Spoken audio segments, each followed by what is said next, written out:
Hello hi നമസ്കാരം. പരിവാർ എന്ന cinema കണ്ടു.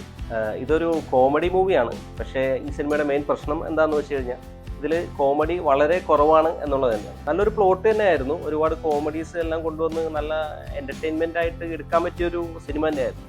പക്ഷേ ഈ സിനിമ എടുത്തു വന്നപ്പോൾ ജസ്റ്റ് ഒരു ഓക്കെ വാച്ച്, നമുക്ക് ജസ്റ്റ് ഒന്ന് കണ്ടിരിക്കാം എന്ന് മാത്രമുള്ള ഒരു ഫിലിമായിട്ട് ഇത് മാറി. ഈ സിനിമയിലെ ഒരു പ്രധാന കാര്യം എന്ന് പറഞ്ഞു കഴിഞ്ഞാൽ ഇതിലെ മക്കളുടെ എല്ലാം പേര് പഞ്ചപാണ്ഡവന്മാരുടെ പേരുകളാണ്.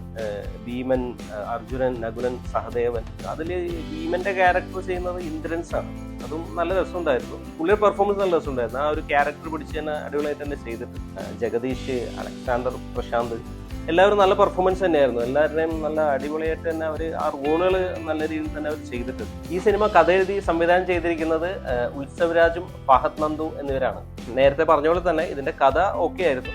പക്ഷെ തിരക്കഥയായി വന്നപ്പോൾ ആ ഒരു കോമഡി എലമെന്റ് ഒരുപാട് കുറഞ്ഞു പോയ ഒരവസ്ഥയാണ്. ഡയറക്ഷൻ എല്ലാം ഓക്കെ ആയിരുന്നു.